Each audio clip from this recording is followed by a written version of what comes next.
Boa noite, meus irmãos. Graça e paz da parte do Senhor.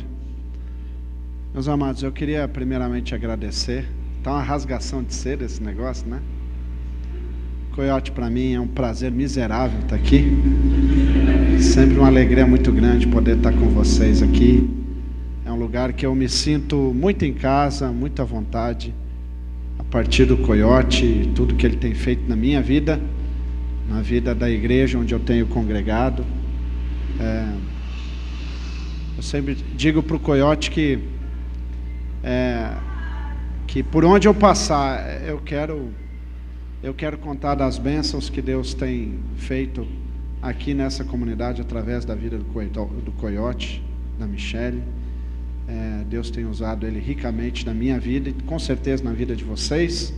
Também queria agradecer ao Mário, Sidney, pela acolhida, Baginho, pelo churrasco hoje, maravilha, muito obrigado pela...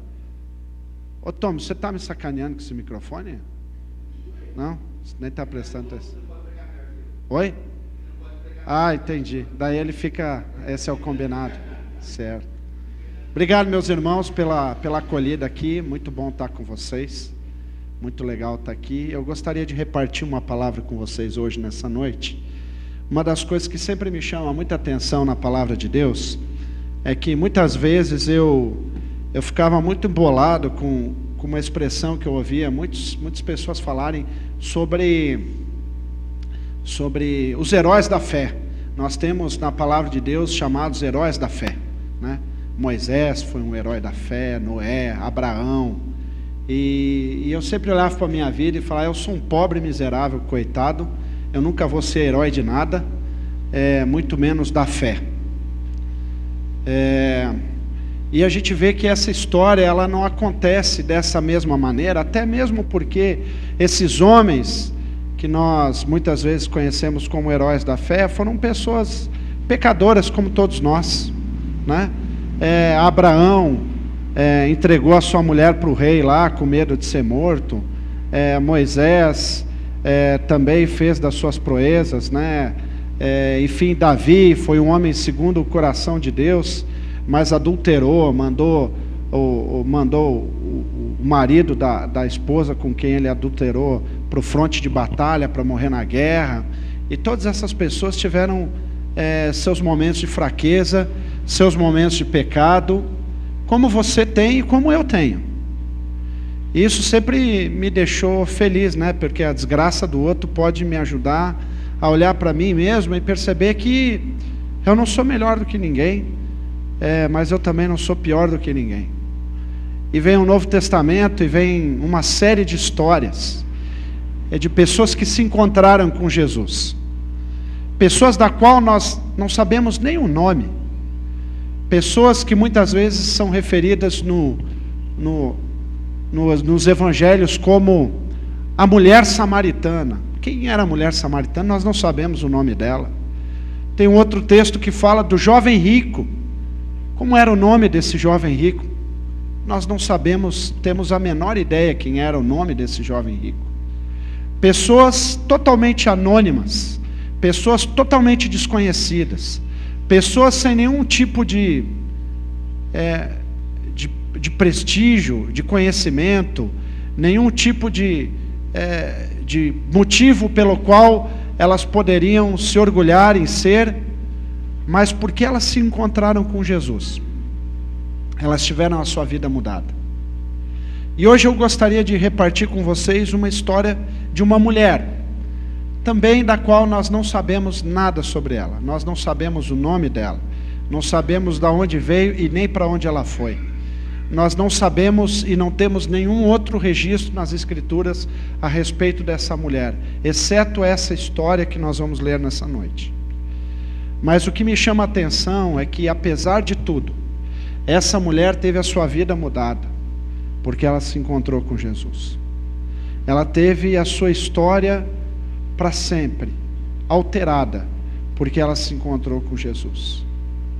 E o que eu tenho percebido ao ler ao longo dos anos a Bíblia é que não importa como acontece e muitas vezes os caminhos que nos levam a ter esse encontro com Jesus, mas o fato é que todas as pessoas que se encontraram com Jesus saíram diferente da forma como chegaram. Algumas saíram até com o coração mais endurecido, com a sua vida mais bronca, falando: não, eu não quero saber nada desse Deus, eu não quero saber nada desse amor de Jesus. Mas a maioria das pessoas que nós temos relato nas Escrituras, ao se encontrarem com Jesus, a sua vida foi completamente mudada. E eu creio que nessa noite nós teremos pessoas aqui também, que vão ter a sua vida mudada, porque se encontraram com Jesus. Não é porque eu estou aqui, não é porque eu estou falando aqui, mas é porque a palavra de Deus vai ser anunciada. E a palavra de Deus diz que quando a palavra é anunciada, ela nunca volta vazia. A semente plantada, eu creio que vai encontrar terreno fértil em nossos corações, para a honra e glória de Deus, para que o seu reino seja estabelecido entre nós, nas nossas vidas. Amém? Abra sua Bíblia no Evangelho de João, capítulo 8.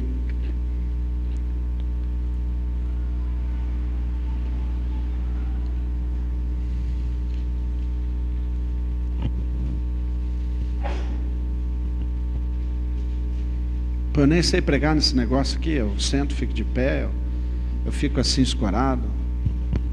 Tem um chá para tomar? Não tem nada. Café. Evangelho de João capítulo 8, verso 1 em diante. É uma história muito conhecida de todos nós. Diz: Jesus, porém, foi para o Monte das Oliveiras. Ao amanhecer, ele apareceu novamente no templo, onde todo o povo se reuniu ao seu redor, e ele se assentou para ensiná-lo. Os mestres da lei e os fariseus trouxeram uma mulher surpreendida em adultério. Fizeram-la ficar em pé diante de todos e disseram a Jesus: Mestre, essa mulher foi surpreendida em ato de adultério. Na lei de Moisés nos ordena apedrejar essa mulher. E o Senhor, que dizes? Eles estavam usando essa pergunta como armadilha a fim de terem uma base para acusá-lo. Mas Jesus inclinou-se e começou a escrever no chão com o dedo. Visto que continuavam a interrogá-lo, ele levantou e lhe disse: Se algum de vocês estiverem sem pecado, seja o primeiro a tirar a pedra nela. Inclinou-se novamente e continuou a escrever no chão. Os que ouviam foram saindo um de cada vez, começando pelos mais velhos. Jesus ficou só com a mulher em pé diante dele. Então Jesus pôs-se em pé e perguntou: Mulher, onde estão eles? Ninguém a condenou? Ninguém, Senhor, disse ela. Declarou Jesus: Eu também não a condeno. Agora vá e abandone a sua vida de pecado. Até aqui. Esse texto, eu já vou começar pela conclusão, porque daí se algum de vocês tiver que ir embora, ou dormir, ou tal, já ouviu o que tinha que ouvir, certo? Daí já fica com o que tinha que aprender, daí está tudo bem, né? Daí depois eu vou falando sobre o resto que eu queria falar. A conclusão desse texto é o seguinte: não importa como você veio, importa como você vai. Essa é a conclusão. Não importa como você chegou, importa é da forma como você vai embora daqui essa noite.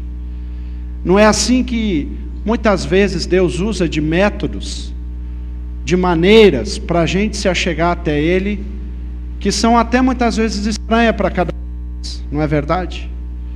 Essa mulher aqui teve um encontro com Jesus de uma maneira que ela provavelmente não gostaria de ter.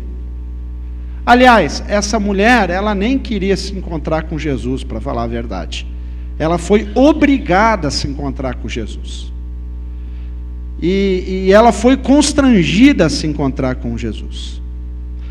E é assim que muitas vezes nós também não entendemos algumas formas, algumas maneiras como Deus usa em nossa vida, para que nós possamos nos apresentar diante dele, para que a gente possa se voltar a Ele, para que a gente possa ter de novo um encontro com Ele, para que a gente possa de novo ouvir a voz dEle, para que de novo a gente possa olhar para a nossa própria vida, à luz da vida de Jesus, e nos perguntar a forma como nós estamos vivendo, o que nós estamos fazendo, e o que, se nós estamos fazendo, de fato agrada ao coração de Deus, a maneira pela qual nós temos vivido.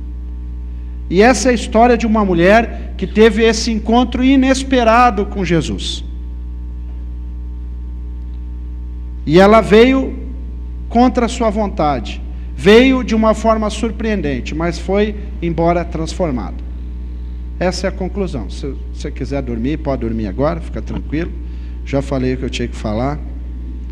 O verso 1 e 2 começa dizendo o seguinte: Jesus, porém, foi para o Monte das Oliveiras.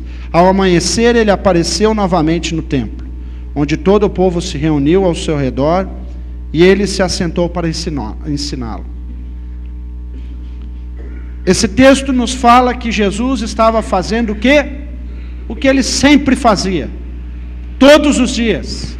Jesus acordava, orava, e ia para o templo para se encontrar com as pessoas e para falar sobre o plano de Deus para a vida daquelas pessoas, para ensinar sobre o seu amor, sobre o perdão dos pecados, sobre o seu reino.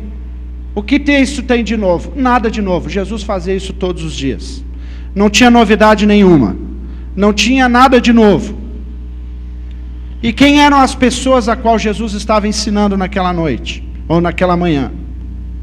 Eram pessoas que estavam procurando por Deus. Eram pessoas que queriam ouvir o que Jesus tinha para falar. Eram pessoas que talvez não tinham nenhum pecado grave na sua vida. Eram pessoas normais, pessoas talvez com alguns poucos problemas, mas eram pessoas que tinham a sua vida em ordem, pessoas que tinham a sua vida toda certinha, pessoas comportadas, pessoas que sabiam o que falar na hora que falar, pessoas normais, talvez como a maioria de nós aqui, pessoas absolutamente normais. Mas o interessante desse texto é que isso também acontece, e creio que não é aqui diferente nessa comunidade, nessa igreja aqui. Que muitas pessoas, às vezes, não querem vir na igreja porque acham que a igreja é lugar de pessoas perfeitas, não é verdade?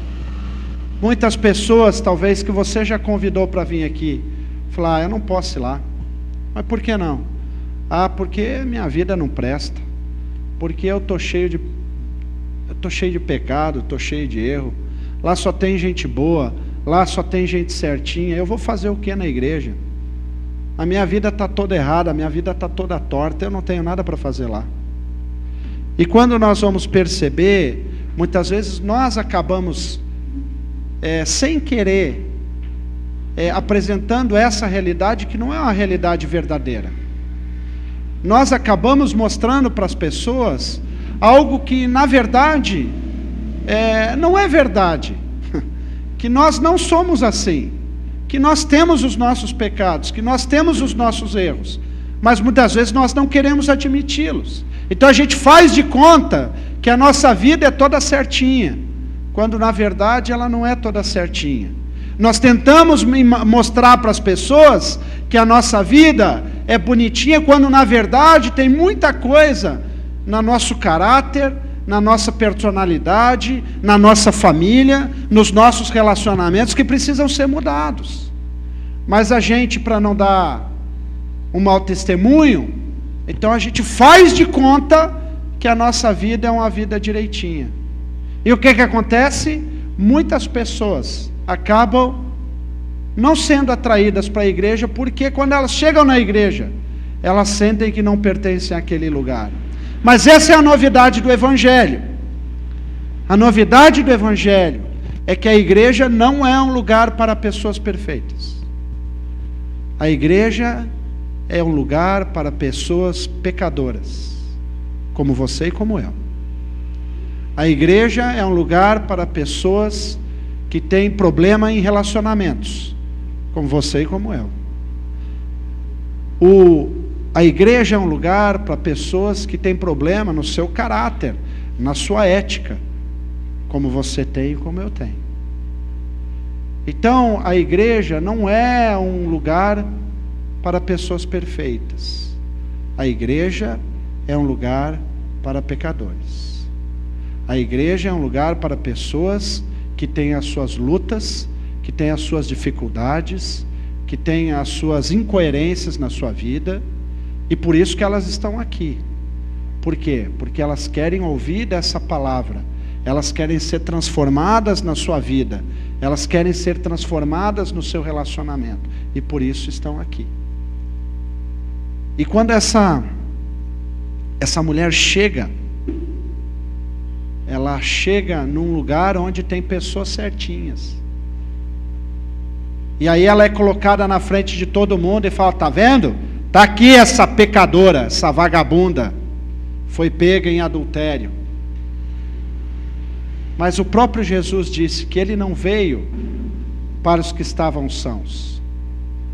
Ele veio para os que estavam doentes. Eu vim para curar aquele que estava doente.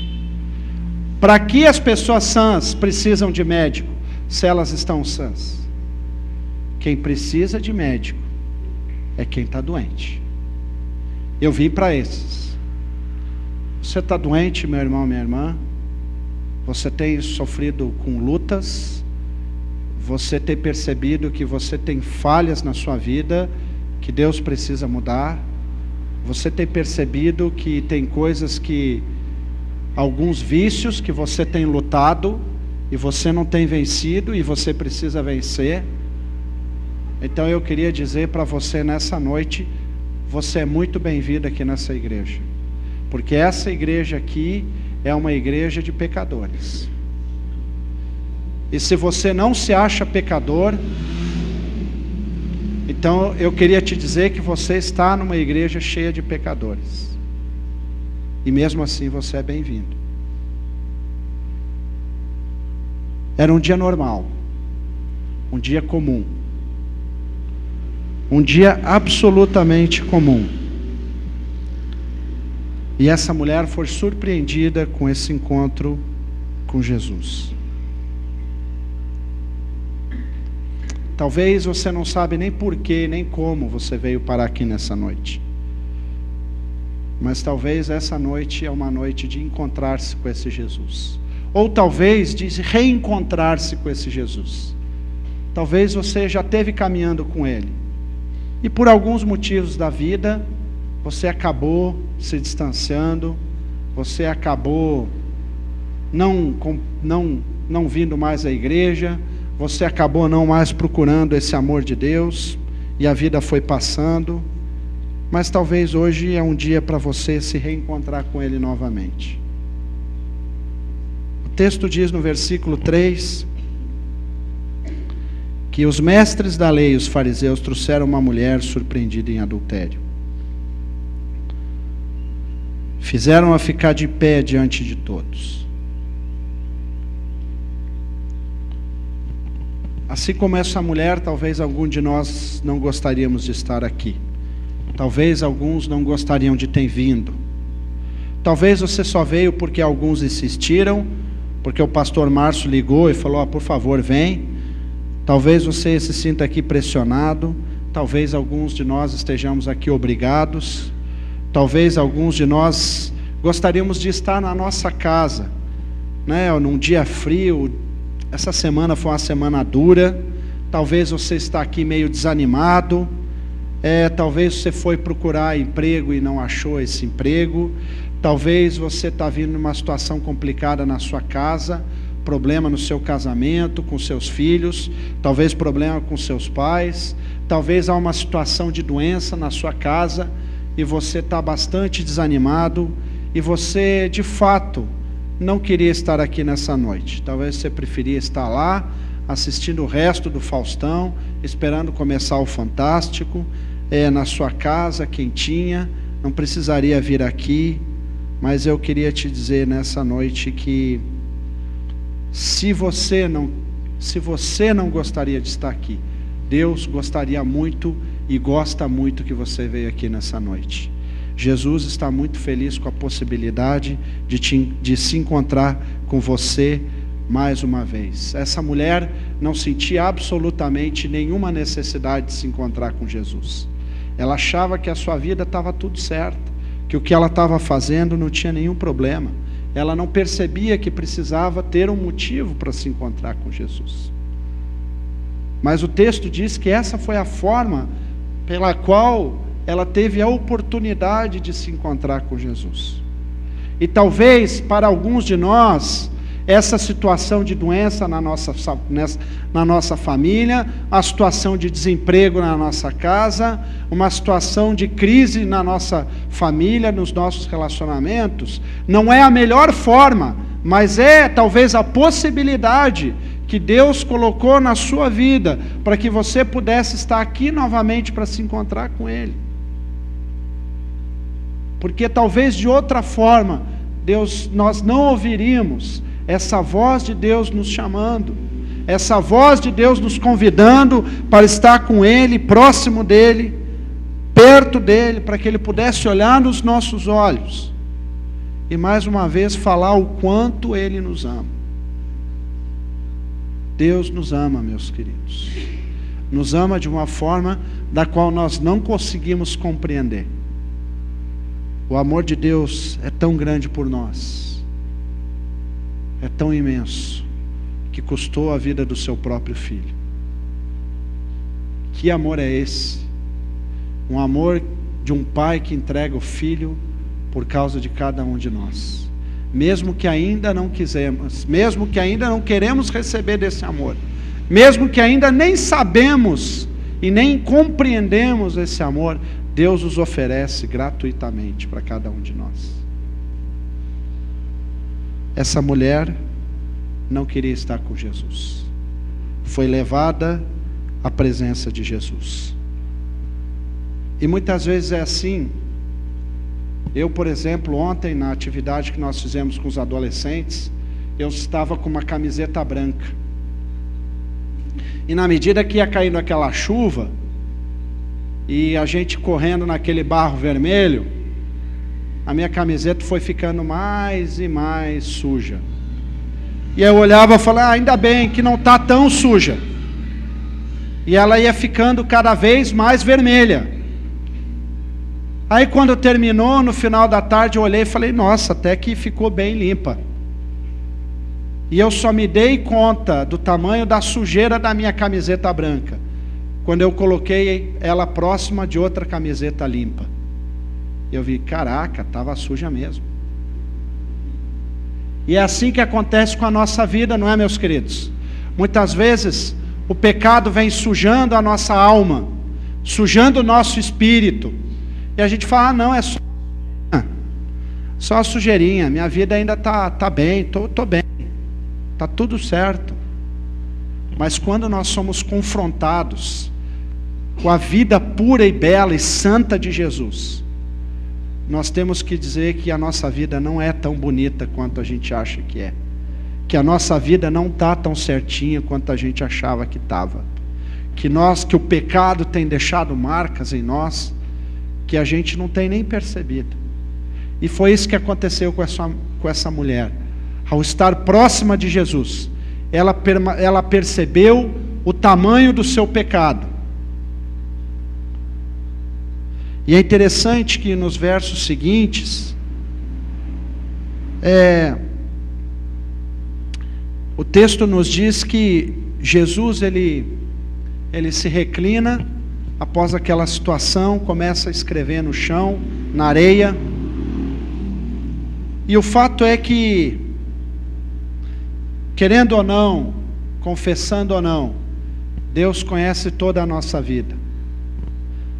Aquela mulher não abriu a boca em nenhum momento, porque na cabeça dela achou, se eu não falar nada, se eu não disser nada, ele não vai saber nada sobre a minha vida.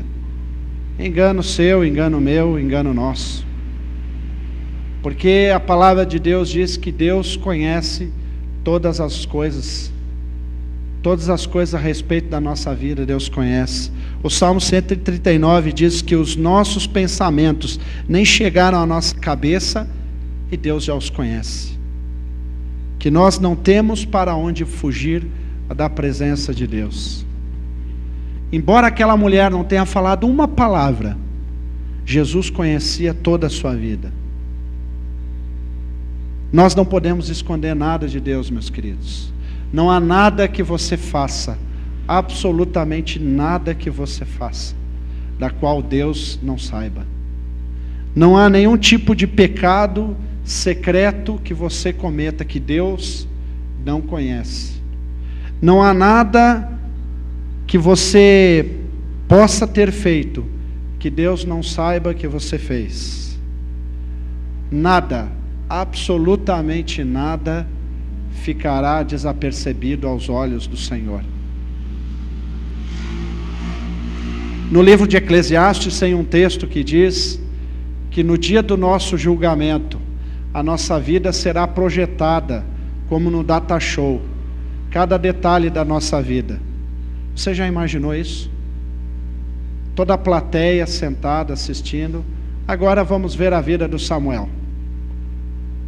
E aí começa. Assim ele nasceu, cresceu, e vai aparecendo as coisas ocultas, da qual eu achava que estava fazendo e Deus não sabia.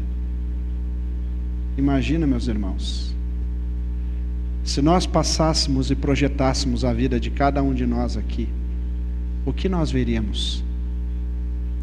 Você acha que aquilo que você faz Deus não conhece? Deus não sabe? Você está enganado. Deus conhece todas as coisas sobre a tua vida e a minha vida. Não há nada que nós possamos fazer que Deus não saiba. Mas sabe qual é o maravilhoso desse texto? Que quando Jesus estava abaixado, escrevendo na areia, o texto diz o seguinte: Mestre, essa mulher foi surpreendida em ato de adultério. Na lei de Moisés nos ordena apedrejar tais mulheres. E o Senhor, o que dizes? Enquanto Jesus escrevia na areia, aquela mulher estava sendo envergonhada na frente de todos. O que esses mestres da lei e fariseus faziam? Ficavam acusando essa mulher diante de Jesus. Ficavam falando: Senhor, essa mulher fez isso, essa mulher fez aquilo, essa mulher fez aquele outro, essa mulher fez isso aqui, essa mulher fez isso aqui. E o Senhor, o que diz a respeito dela, Jesus? Sabe o que Jesus disse a respeito de quando as pessoas tentam nos acusar diante dele? Nada. Porque quem é chamado de acusador nas Escrituras é Satanás. Satanás é chamado o acusador. No livro de Apocalipse é ele que fica no ouvido de Deus. Está vendo? Está vendo o que o Tom está fazendo, Deus? Está vendo? Olha o pecado dele. Olha o pecado do pastor Márcio. Olha que pecadão. Olha o pecado. Olha como ele é pecador. Está vendo? O senhor fica deixando ele no ministério lá no refúgio. Olha o tamanho do pecado dele. E o diabo fica buzinando no ouvido de Deus sobre cada um de nós. E sabe o que Deus diz ao nosso respeito? Ele não nos acusa. Deus não nos acusa. Aliás, essa é a história bonita do livro de Gênesis, que quando Deus vai procurar por Adão, ele procura e fica chamando por Adão, e aí Adão aparece e ele pergunta: aonde você estava, Adão? Como se Deus não soubesse aonde ele estava. Aonde você estava? E talvez você chegou nessa noite e Deus está te perguntando: aonde você estava? Eu estava com saudade de você. Eu queria te encontrar mais uma vez. Eu queria estar com você. Eu queria estar contigo. Eu queria poder olhar nos teus olhos. Deus quer olhar nos nossos olhos. Jesus quer se encontrar conosco. Ele não quer nos acusar. Embora Ele saiba tudo sobre a nossa vida, Ele não quer nos acusar.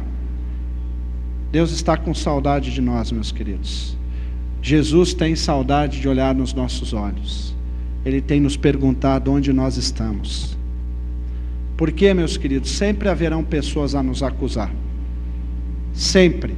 Nesta igreja, em qualquer outra igreja, sempre tem os tricoteiros de Satanás. Sabe quem são os tricoteiros de Satanás? Aqueles que ficam falando dos outros. Fofoca é pecado. É um pecado grave. É um pecado do inferno. Vai levar muita gente para o inferno. A palavra de Deus diz que os fofoqueiros não herdarão o reino dos céus. Mas sempre tem aqueles que vão estar buzinando no ouvido. Está vendo, pastor Marcos? Olha, pastor Marcos, olha aquela mulher que entrou na igreja.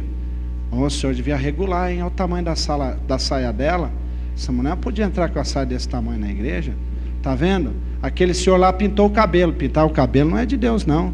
Fez tatuagem. Tatuagem é coisa do diabo, não pode fazer tatuagem.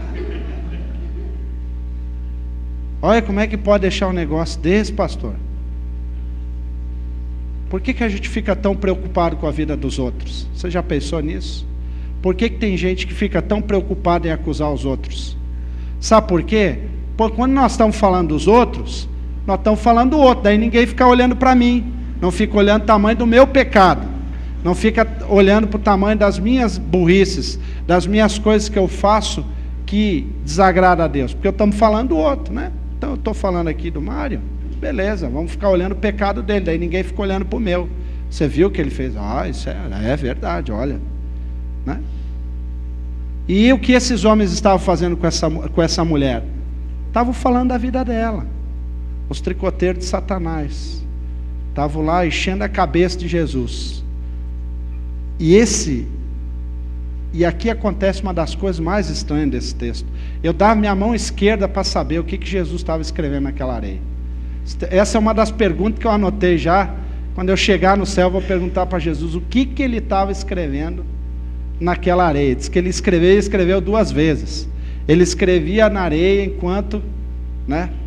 Talvez ele estava escrevendo na areia, mala dos fariseus, xarope dos fariseus, o crente xarope, que estava atazanando a vida de Jesus, enquanto que ele estava querendo falar do amor e da graça, e daquilo que Jesus veio para fazer. Jesus desenhava enquanto que os homens o acusavam. E é muito interessante, meus queridos, porque Jesus simplesmente ele ignora as acusações dos mestres da lei. Sabe por quê? Porque em João 3,17 diz o seguinte: Deus enviou o seu Filho ao mundo, não para condenar o mundo, mas para que esse fosse salvo por meio dele. Jesus não tem nenhum interesse em te condenar e me condenar. Repito, Jesus não tem nenhum interesse em te condenar e me condenar. Sabe por quê? Porque o interesse de Jesus, na sua vida e na minha vida, é nos salvar. Ele quer nos salvar. Deus quer nos salvar. É por isso que o texto diz que Deus, de tanto que Ele amou o mundo, Ele enviou o seu Filho ao mundo, não para condenar o mundo, mas para que o mundo fosse salvo através do seu amor. Então Jesus não foi enviado ao mundo para condenar ao mundo. Ele veio ao mundo para morrer pelos nossos pecados, a fim de que você e eu pudéssemos ser salvos da nossa vida de pecado.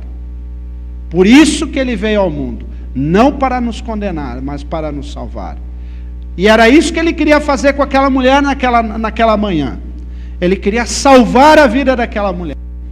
Ele não queria condenar aquela mulher. Por isso que diante da pergunta dos fariseus e dos mestres da lei: Senhor, o que nós fazemos? Vamos atirar pedra nessa mulher. Vamos acabar com a vida dessa mulher. Porque o que ela merece é a morte. Quem de nós não merece a morte, meus queridos? Quem de nós aqui pode levantar a sua mão e dizer: a minha vida está tudo em dia com Deus, eu sou uma pessoa perfeita, ninguém tem nada a me acusar, estou em dia, não tenho pecado nenhum, estou zerado. Quem tem alguma coisa? Eu, grosso, nunca fui grosso. Não, eu nunca fui grosso. É um engano. Estúpido, eu nunca fui estúpido. Menti de jeito nenhum. Nunca menti. Pelo menos essa seria a segunda mentira, né? Quem nunca mentiu é pelo menos a segunda mentira. Não. Ser mal criado com a minha mãe, nunca fui. Tá louco? Eu não. Ser grosso com a minha esposa? Não, nunca fui. Quem de nós pode dizer isso, meus queridos? Que sempre tratou bem sua esposa, seu marido, que nunca bateu de uma forma que não merecia o seu filho, que nunca deu um migué no trabalho, né? Contou uma história lá para tirar um diazinho de folga. Quem de nós pode dizer isso? Quem de nós pode dizer que nunca colou na escola? Quem de nós? E agora o pessoal aqui na frente começou a se cutucar. Ó. Agora aqui começaram a se dedar. Estão se entregando, né, querido? Se entregando. Já ficou até vermelha. Aí, pastor. Chama aí amanhã aí para conversar. A palavra de Deus em Romanos diz que todos nós somos pecadores, meus queridos. Todos nós. Todos nós merecemos a morte, todos nós. Porque o salário do pecado é a morte. É isso que nós deveríamos receber por aquilo que cometemos. Todos nós. O apóstolo Paulo deixa claro que nenhum de nós se escapa. O que passa pelo buraco do fundo de uma agulha? Um grão de arroz ou uma melancia? Oi? O que passa pelo buraco da agulha? Um grão de arroz ou uma melancia? Nem um grão de arroz. Então, se você for muito bom e for um grão de arroz, também não passa. Se você for muito pecador, também não passa. Porque o critério de justiça de Deus, nenhum de nós escapa. Em Isaías 59, verso 2 diz: mas as vossas iniquidades fazem separação entre vós e o vosso Deus, e os vossos pecados escondem o seu rosto de vós, de modo que ele não os ouça. O nosso pecado é tão grave, que faz com que Deus tampe os seus ouvidos dos nossos pecados. Ele não escuta as nossas orações. Tamanho é o pecado dele. Tamanho é o nosso pecado. Mas a novidade do Evangelho, meus queridos, a novidade do Evangelho é que Deus abomina o pecado, mas ama o pecador. Deus detesta o pecado, mas ama loucamente o pecador. Olha o que diz o verso 10 em diante, diz: então Jesus pôs-se pé e perguntou: mulher, onde estão eles? Ninguém a condenou? Ninguém, Senhor, disse ela. Declarou Jesus: eu também não a condeno, agora vá e abandone a sua vida de pecado. Ninguém pode atirar uma pedra sequer em nós, porque todos nós somos pecadores. Jesus detesta o pecado, mas ama o pecador. Tamanho é esse amor, daquela música que nós cantamos, da cruz. Da cruz. Deus nos amou com um amor que custou a sua própria vida. Não importa o que você fez de errado. Não importa o tamanho do teu pecado. Deus quer te perdoar, Deus quer me perdoar. Deus tem um imenso interesse em você e em mim. Deus está dizendo: não importa o que você fez, se você estiver disposto a mudar a sua vida, eu quero você próximo de mim. Isaías 43, versos 25 diz: sou eu mesmo que apago as suas transgressões, por amor de mim eu não me lembrarei dos seus pecados. Deus tem um interesse em nos perdoar. Não existe pecado tão pequeno que não precisa ser confessado, e não existe pecado tão grande que não possa ser perdoado. Não existe pecado tão pequeno que não precise ser confessado, nem pecado tão grande que não possa ser perdoado. Eu não conheço a sua vida, eu não sei nada sobre você, mas Deus conhece a sua vida. Conhece a sua vida até melhor do que você mesmo. Deus sabe daquilo que você fez. Deus conhece a sua história, conhece o seu passado. E Ele quer te perdoar, Ele quer te transformar, Ele quer te dar uma nova vida, Ele quer nos dar um novo renovo, Ele quer olhar nos nossos olhos e quer dizer que nos ama, quer dizer que nos quer bem, quer dizer, olha, eu tenho planos para a sua vida, eu quero fazer de novo parte da sua vida, deixa eu participar da sua vida, porque eu te amo. Não importa o que você fez, importa quem você é. E porque você é, meu querido e minha querida, amado de Deus, é que Ele se entregou e se ofereceu por cada um de nós. E 1 João 1, 8, 9 diz, se dissermos que não temos pecado nenhum, enganamos a nós mesmos, e a verdade não está em nós. Mas se nós confessamos os nossos pecados, Ele é fiel e justo para nos perdoar os pecados e nos purificar de toda justiça. Se nós confessarmos os nossos pecados, Deus nos perdoará de toda injustiça.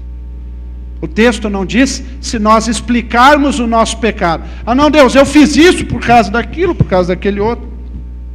Sabe, eu bati na minha mulher porque ela me desrespeitou. Sentei a mão mesmo na cara dela. Mas é porque ela me desrespeitou. Se ela não tivesse me desrespeitado, eu não teria batido nela. Então o Senhor fala com ela. Não, Deus não quer saber de explicação. Ah, Senhor, eu colei na prova porque eu não estudei, sabe? Não tive tempo, estava na igreja, estava lá ensaiando para o louvor, né? No domingo, sabe? O Senhor sabe como é que é. Deus não quer explicação do nosso pecado. Deus não quer que a gente explique o motivo pelo qual nós fizemos. Deus quer que nós confessamos o pecado. Deus quer que nós admitimos o nosso pecado. Isso é verdade, Senhor, é verdade, errei. Devia ter feito isso e não fiz, sou pecador. Mereço juízo sobre a minha vida. Por favor, me dá da tua graça, me dá do teu amor, me dá daquilo que só o Senhor pode dar. E a palavra do profeta Miqueias, capítulo 7, 19 é: tu lançarás os nossos pecados nas profundezas do mar. Na medida em que nós confessamos o nosso pecado, entregamos aquilo que sabemos que é errado diante de Deus.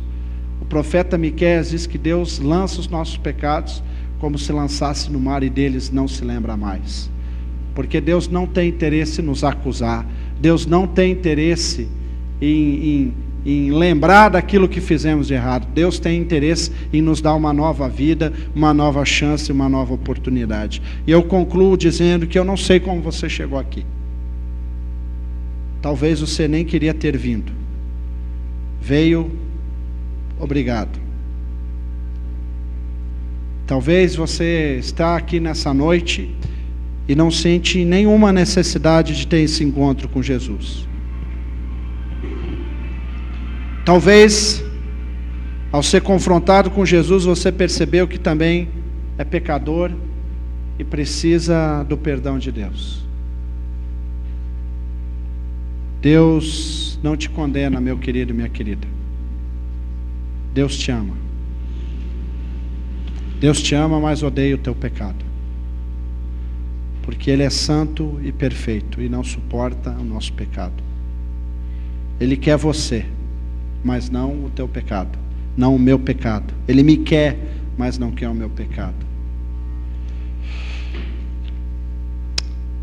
Esse texto diz que Deus não dá importância para o que os outros falam de nós, porque Ele nos conhece, Ele sabe do que nós somos feitos, Ele sabe que nós erramos, Ele sabe que nós falhamos.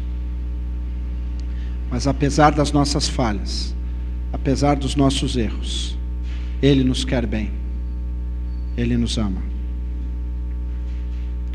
Num dia absolutamente normal, num domingo como um domingo qualquer.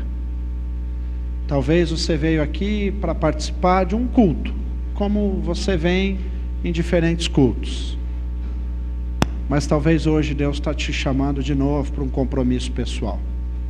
Talvez Ele está querendo dizer: olha, você que estava cansado, você que estava desanimado, você que talvez estava meio desviado, talvez você que nem me conhecia e está me conhecendo hoje, sabendo do meu amor, eu quero me encontrar contigo, quero olhar nos teus olhos, quero dizer que eu te amo. Eu queria te convidar, meu querido e minha querida, para ficar de pé, queria orar com vocês.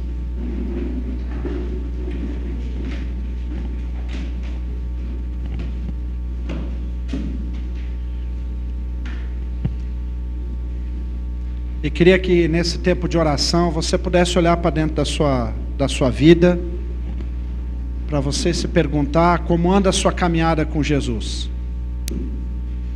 O que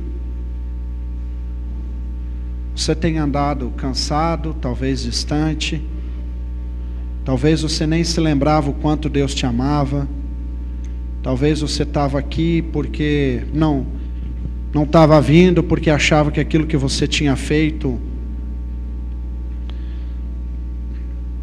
fazia com que Deus não quisesse te receber.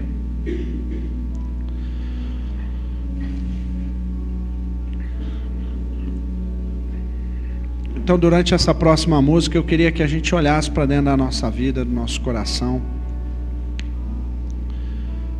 e nos perguntasse por que estamos aqui nessa noite.